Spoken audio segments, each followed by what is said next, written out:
Assalamualaikum warahmatullahi wabarakatuh. Masih bersama kami di sini di channel Omah Singuk.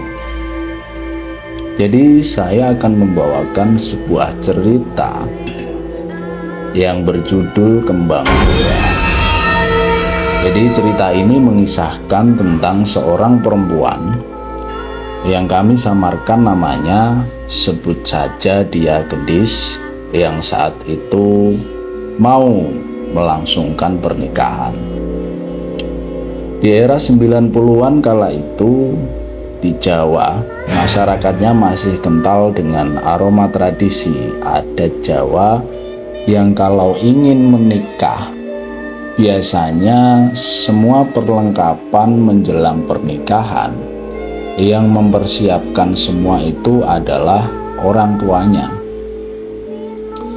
Karena si calon manten tersebut harus dipingit terlebih dahulu, tidak boleh melakukan aktivitas apapun sampai menjelang atau bahkan sampai selesai hari pernikahan, karena dikhawatirkan terjadi hal-hal yang tidak diinginkan ketika hari H pernikahan akan dimulai. Jadi waktu itu ayah Gendis yang bernama Pak Suradi ini pergi ke rumah orang yang dituakan di kampung yang biasa dipanggil Mbah Kijan waktu itu, untuk menanyakan hari ataupun pasaran yang bagus untuk melangsungkan hari pernikahan si Gendis ini. Jadi Pak Suradi ini kemudian pergi ke rumah Mbah Kijan tersebut. Kemudian Pak Suradi setelah sampai mengetok beberapa kali pintu yang waktu itu pintunya masih gebyok, yang masih terbuat dari kayu, kemudian diketok oleh Pak Suradi, tok tok tok tok gitu, ulun ulun. Nah, tidak lama kemudian si Mbah Kijan ini akhirnya keluar dan menyambut kedatangan Pak Suradi. Kemudian Mbah Kijan mempersilahkan duduk Pak Suradi ini. Monggo silahkan duduk Pak. Dan Pak Suradi pun mengutarakan apa yang menjadi maksud dan tujuannya. Jadi gini Mbah, anak saya si Gendis ini sebentar lagi kan mau menikah. Alangkah baiknya saya mencarikan hari baik, dan saya kesini ingin meminta tolong kepada Mbah Kijan untuk menghitungkan hari apa yang pas buat si Gendis ini untuk melangsungkan pernikahan. Oke, kemudian Mbah Kijan masuk ke dalam kamarnya untuk beberapa saat, sekitar 5 menitan. Waktu itu Mbah Kijan masuk ke dalam kamar. Setelah itu Mbah Kijan keluar dan membawa buku primbon atau kitab apa waktu itu, juga kurang paham, ada beberapa kitab primbon. Kemudian dibacalah lampir demi lampir kitab primbon tersebut. Akhirnya si Mbah Kijan bertanya kepada si Pak Suradi, Pak Suradi, anakmu si Gendis iki laire atau wetone apa? Jadi Pak Suradi ditanya oleh Mbah Kijan bahwa weton si Gendis ini lahirnya pas apa gitu. Nah, Pak Suradi pun menjawab bahwa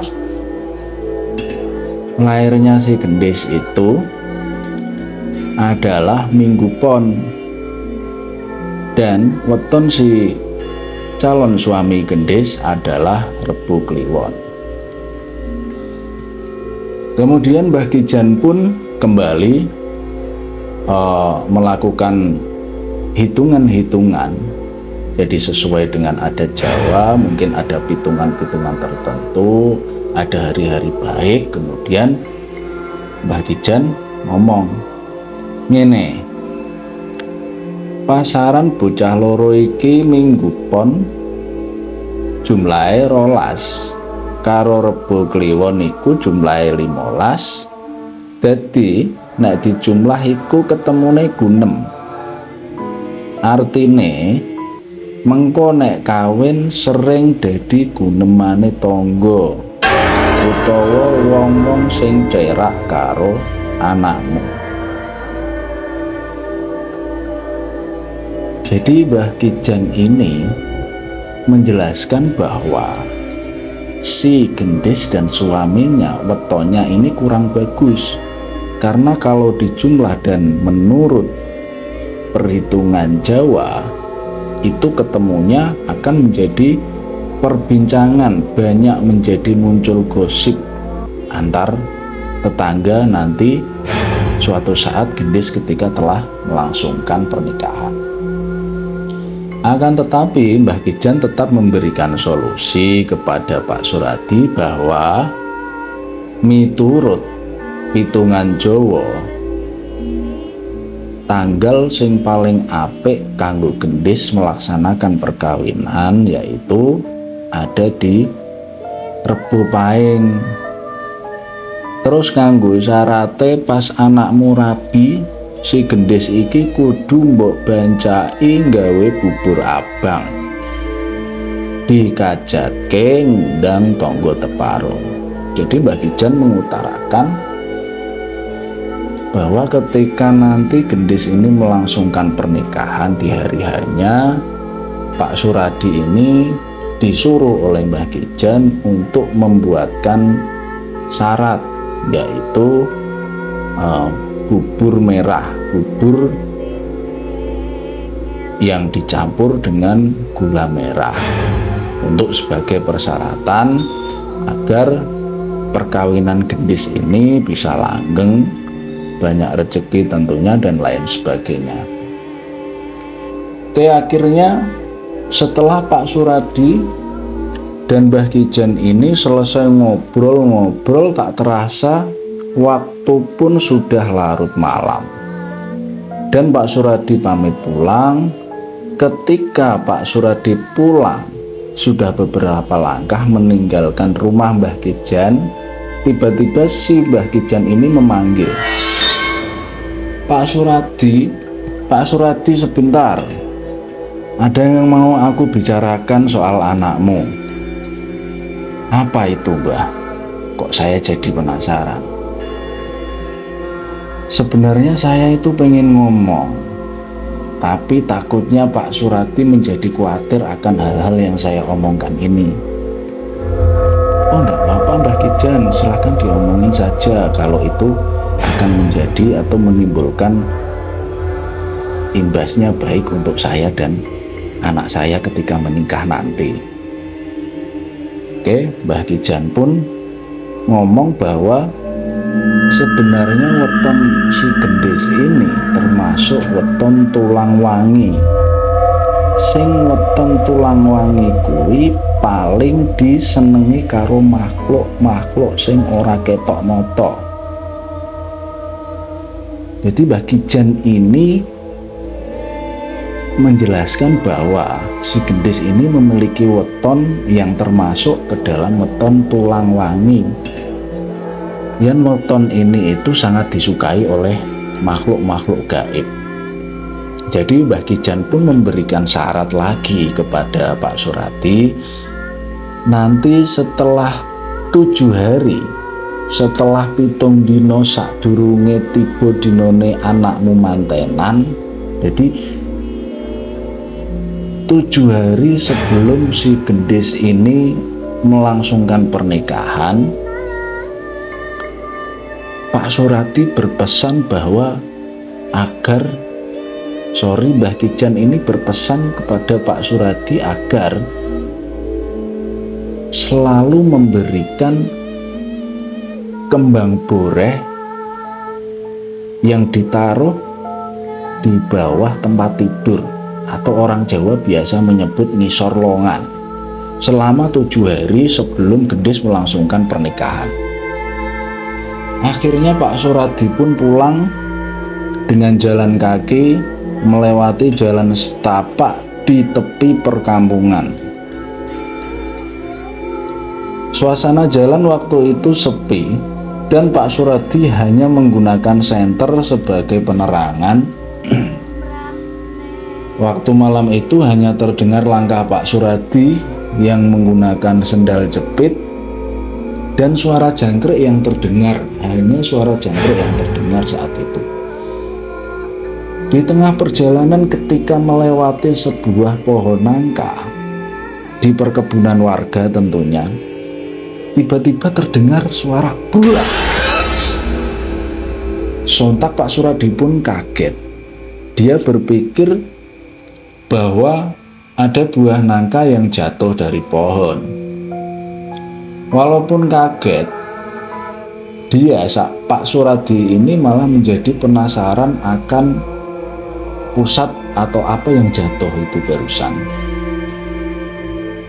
Kemudian Pak Suradi mendekati pohon nangka tersebut. Kemudian Pak Suradi ini mencoba mencari-cari apa barusan yang jatuh. Terlihatlah segelinding seperti buah nangka, tapi Pak Suradi ini masih penasaran. Kemudian Pak Suradi mencoba mengulurkan kakinya dan menggoyang-goyangkan sedikit menendang barang tersebut. Ternyata setelah diperhatikan Pak Suradi, itu adalah kepala pelontos gundul dengan mata terblolok dan gigi yang putih menyeringai. Sontak Pak Suradi pun kaget dan kepala itu pun tertawa. Pak Suradi pun lari terbirit-birit sampai tersandung-sandung sambil dia membaca sesuatu yang dia baca. Pak Suradi terus berlari dan tanpa menoleh ke belakang, akhirnya sampai rumah dan Pak Suradi menggedor-gedor pintu. Bu, bukain pintu, Bu, bukain pintu. Istrinya pun bangun dari tidurnya, kemudian membukakan pintu Pak Suradi yang sangat panik ini tadi. Setelah pintu terbuka, Pak Suradi buru-buru masuk dan menyuruh istrinya untuk segera menutup pintu. Istrinya Pak Suradi pun bertanya, "Ono apa, Pak?" "Wis ora ono apa-apa, cepet tutupen pintu kabeh, tutupen kabeh. Ayo langsung mlebu kamar turu wae, sesuk tak ceritani." Pak Suradi pun segera mengajak istrinya untuk langsung tidur saja dan kita bahas besok saja. Kemudian keesokan harinya Pak Suradi ini memanggil istri dan anaknya si Gendis tersebut. "Bu, karo Gendis mreneo, aku arep ngomong. Jadi bapak tadi malam itu sudah sowan atau datang berkunjung ke tempat Mbah Kijan untuk menanyakan hari baiknya apa untuk melangsungkan pernikahan si Gendis ini nanti, dan bapak sudah mendapatkan jawaban dari Mbah Kijan. Jadi Mbah Kijan ini mengutarakan bahwa bulan depan pernikahan Gendis akan dilangsungkan, tetapi Mbah Kijan ini memberikan sebuah syarat kepada kita, Bu." "Apa, Pak, syaratnya?" Waktu itu istrinya Pak Suradi pun bertanya bahwa Pak Suradi menjelaskan, "Jadi nanti, Bu, sebelum pernikahan Gendis 7 hari sebelum hari H, kita harus menyiapkan kembang boreh." Jadi teman-teman yang belum mengetahui bahwa di adat Jawa itu ada yang namanya sesaji, salah satunya adalah kembang boreh tersebut. Jadi isinya itu ada kembang melati, terus kemudian ada sedikit bunga kantil atau kenanga, terus kemudian ada pipilan bunga mawar, dan juga sedikit enjet. Enjet itu adalah kapur yang sudah diproses demikian rupa, jadi ditaruh di atas sesaji tersebut. Kemudian Pak Suradi pun menjelaskan bahwa sesaji itu pun nanti harus ditaruh dan setiap hari diganti dan diletakkan di bawah tempat tidur si gendis. Kemudian harus sebelumnya dibakarin kemenyan terlebih dahulu. Jadi Mbah Kijan mengutarakan agar si gendis ini tidak mengalami hal-hal buruk sampai hari pernikahannya dan diberikan keselamatan Tuhan Yang Maha Esa. Wes saiki ibu karo gendis pergi ke rumah Bu Puji agar nantinya Bu Puji bisa menjadwalkan waktunya untuk merias gendis sesuai dengan waktu yang kita inginkan. Akhirnya gendis dan ibunya pun berangkat untuk mengabari Bu Puji. Dan teman-teman perlu tahu bahwa Bu Puji ini adalah satu-satunya dukun manten yang ada di desa tersebut, karena dulu sebutan perias itu atau sebutan perias pengantin di desa itu disebut dengan nama dukun manten. Pada waktu itu gendis agak sedikit takut kalau yang jadi dukun mantennya itu adalah Bu Puji, karena santer yang terdengar dari perbincangan masyarakat sekitar, dari omongan warga, Bu Puji ini kerap kali menumbalkan calon pengantinnya supaya usaha rias pengantin yang Bu Puji geluti ini tetap laris dan tidak punya saingan yang lain. Kemudian waktu itu gendis sempat ngomong sama ibunya bahwa, "Bu, apa nggak ada dukun manten yang lain selain Bu Puji?" Kemudian gendis pun ngomong, "Gendis agak takut, Bu, karena sudah ada beberapa kejadian calon manten yang dirias sama Bu Puji ini tiba-tiba meninggal." Ibunya gendis pun menjawab, "Hus, gak baik berprasangka buruk sama orang lain. Lagian Bu Puji ini kan satu-satunya dukun manten yang ada di desa ini."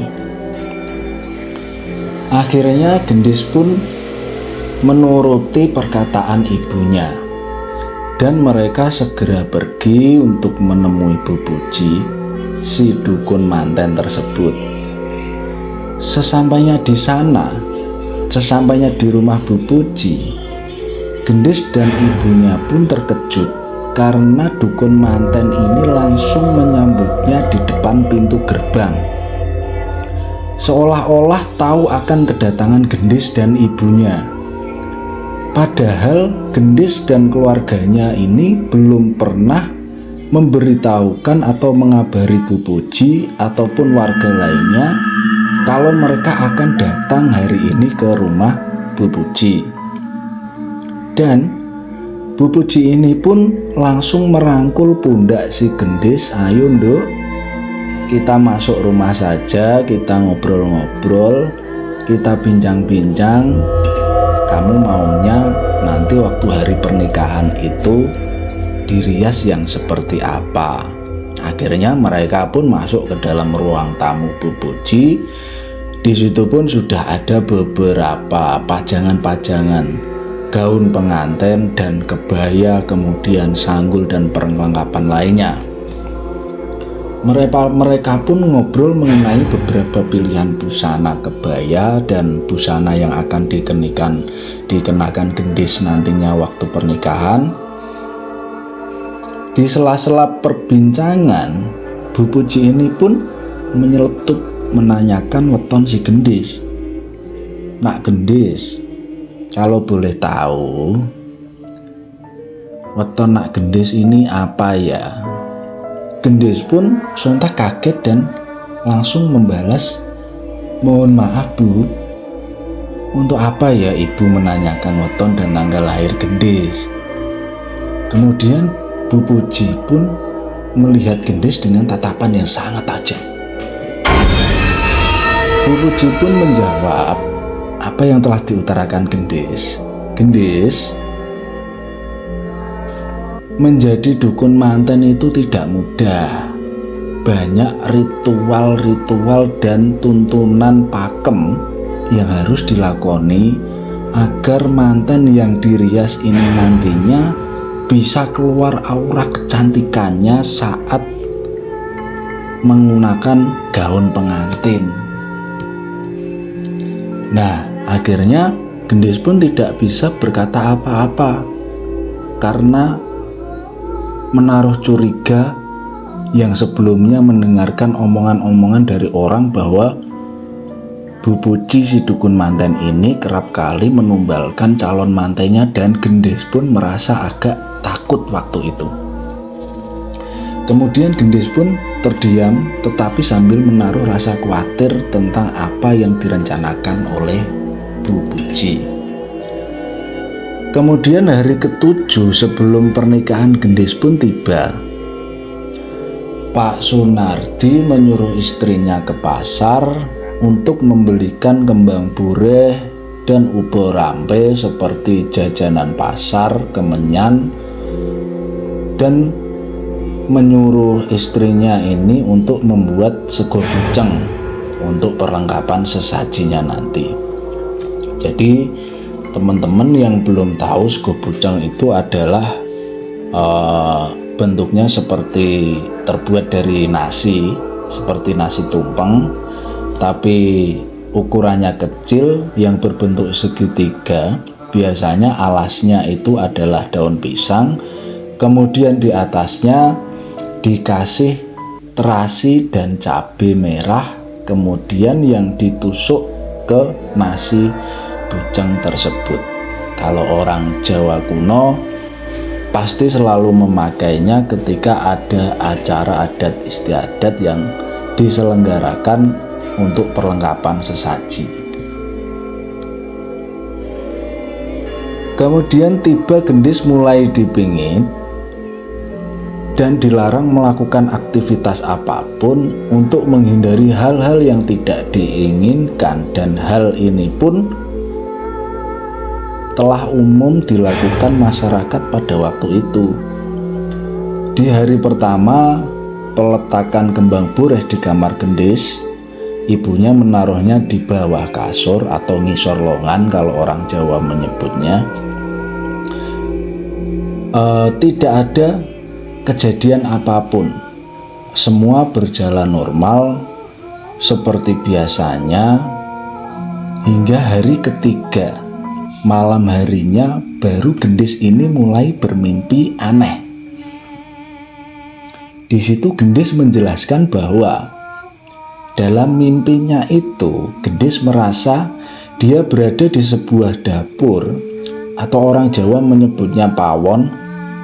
Nah, pawon ini bangunannya masih menggunakan kayu gebyok yang terbuat dari kayu jati. Dan di situ ada tungku yang digunakan untuk memasak biasanya. Waktu itu Gendis merasa dia duduk di kursi, memakai kemben, dan memakai kain jarik yang di sampingnya itu ada sebuah gentong yang berisi air kembang.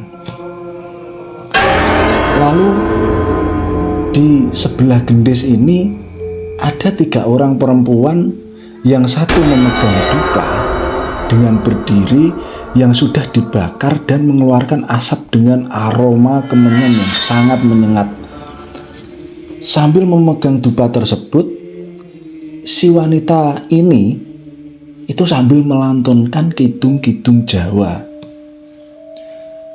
Sedangkan perempuan yang kedua, yang satunya lagi ini, memegang siwur atau gayung, kemudian menyiram gendis memakai air kembang yang ada di gentong, kemudian disiramkan dari kepala gendis hingga bagian tubuh kanan dan sebelah kiri.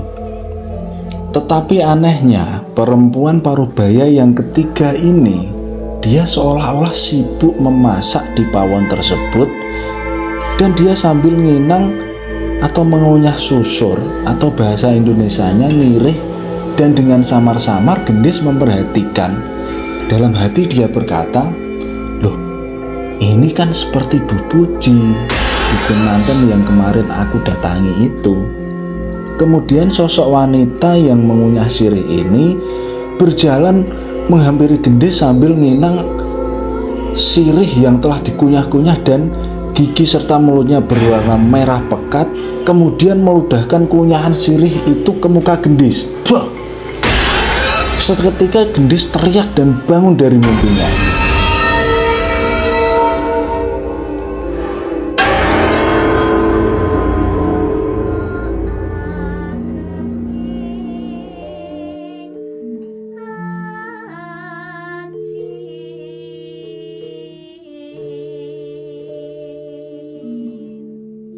Sesangan pangkur setunggal.